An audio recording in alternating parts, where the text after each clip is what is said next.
Well, ladies and gentlemen, the other day, while I was ferreting around in the attic, I made an amazing discovery.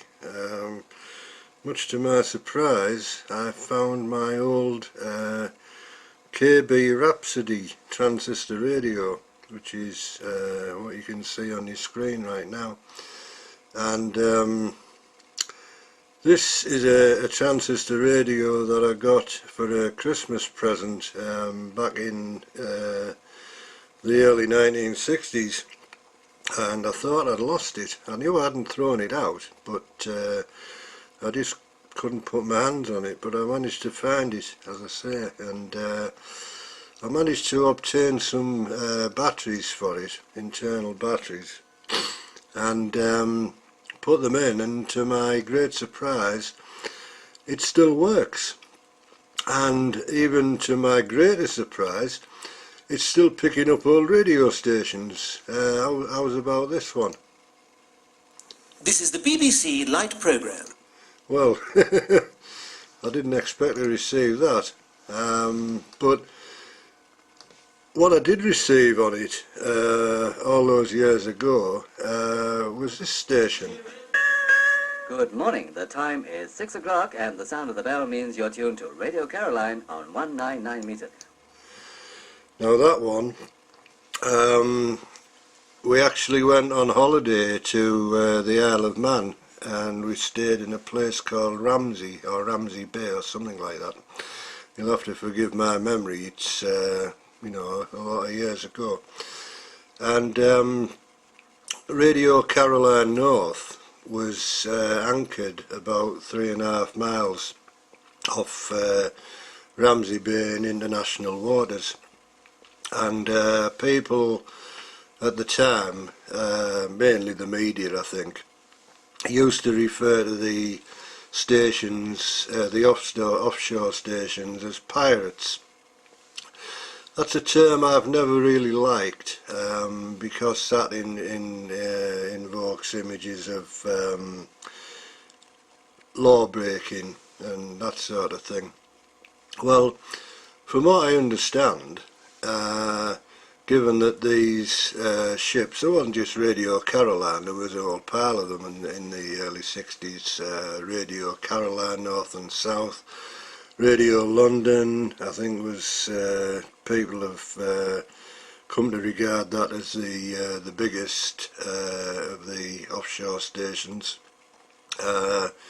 Radio City, Swinging Radio England, just off Scarborough there was Radio 270, and then there was some others broadcasting from forts, which was a little bit more dubious because there were questions as to whether the forts were actually outside territorial waters or not. But anyway, that aside, I have very fond memories of getting on a boat. They used to run trips from Ramsey Bay, you know, like get on this boat and we'll sail out, and we'll sail round and round Radio Caroline, and so that's one day, that's what I did. I got on this boat with my trusty little KB transistor radio, which you can see in front of you, and off we went, and eventually we got right close up to Radio Caroline North, and some of the DJs who weren't on air actually came out onto the deck of the ship and waving to us. You could actually speak to them, you know, that's how close we were. Alright, you had to shout a little bit, but and of course while all this was going on, you could obviously still listen to the station on whatever transistor radio you happened to have at the time, and it was all rather exciting and rather fun. And then a chap in the Labour government, don't quote me on this, but I think it was Harold Wilson's government at the time, and the chap concerned was Anthony Wedgwood Benn, as he was known at the time. Later I think he changed that to just Tony Benn. But I think he was the gentleman responsible in some way for the introduction of the Marine etc. Broadcasting Act or something like that. Anyway, it was basically a bill put through Parliament to close these so-called pirate stations down, because the government of the day, you know, they didn't really go a bundle on people broadcasting stuff that they had no control over, and that's pretty much why in the main we've got the situation that we have today. You know, in the 60s, before the offshore stations came along, pretty much all we had was the BBC Light programme, the BBC Home Service, and the BBC Third programme. Third programme broadcast classical music. The Home Service is now what Radio 4 is basically, and the Light programme is basically what Radio 2 is as of today. There was no Radio 1 back in the 60s, or the 60s that I'm talking about anyway, before the offshore stations were shut down. And I strongly believe that Radio 1 was created out of the public backlash of the introduction of the Marine Offences Bill. Now, at that time, as I say, all we had was the BBC and Radio Luxembourg. Radio Luxembourg on 208 was notorious for its signal fading in and out, and you're like, you know, just getting into a record, and then all of a sudden it's gone, and then it's back again. It's, you know, that wasn't good. And then so of course when these offshore stations came along, the first of which well, the first was I think it was Radio McCurd or something like that, but the first like proper English language offshore station, I think everybody's agreed was Radio Caroline. And then from there it just snowballed. You know, next there was Caroline North and Caroline South. Then there was a merger with Radio Atlanta, I think, and that became Caroline North. And then others popped up: London, Swinging Radio England, 270. You know, the list goes on. There was a whole pile of them, and that just changed virtually overnight. I mean, obviously it wasn't overnight, it was over a year or so, but it just changed the whole outlook,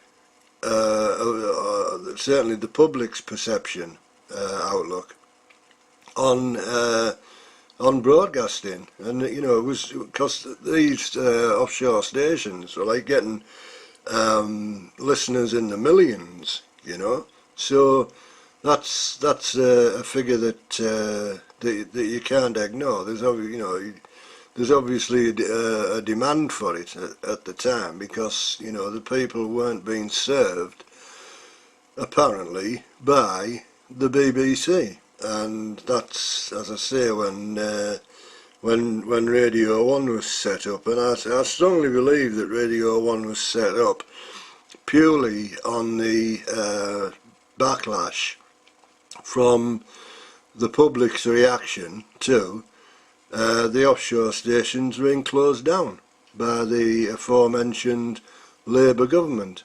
And it wasn't until the Conservative government came to power in the, I think it was the 70s, I'm working from memory so don't quote me on any of this, that they introduced ILR stations, which were independent local radio, to the UK, the first of which was LBC in London, and then a week after LBC started, Capital Radio started in London, and then eventually we got one in our local area called Radio Tees. There was one prior to that in Newcastle called Metro Radio, which we could pick up. So, you know, gradually the country was getting served by other services other than the BBC, but you see, again, it all comes back to control. You see, the BBC, as far as I understand it, is self-governed by the BBC Trust, whereas independent radio and television, I think, are governed via Ofcom. So there is still some form of governance there. Some people may say that's a good thing, others may say it's a bad thing. I don't know, but there's one thing I do know for certain, that I cannot receive any of the offshore stations on my little KB radio. I'm just going to switch it on now and see if I can get anything. Where are we?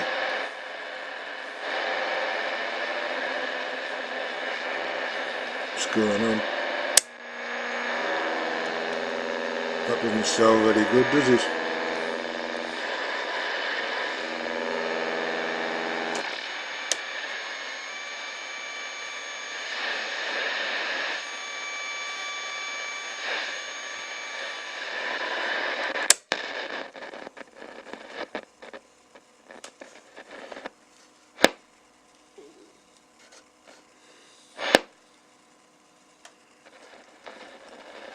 Oh, what's going on? Well, it was working. Seems to have stopped. Anyway, never mind. I'll have to take the back off and have another look, see why it stopped working. Right, anyway, so that's my little trip down memory lane over for the day, ladies and gentlemen.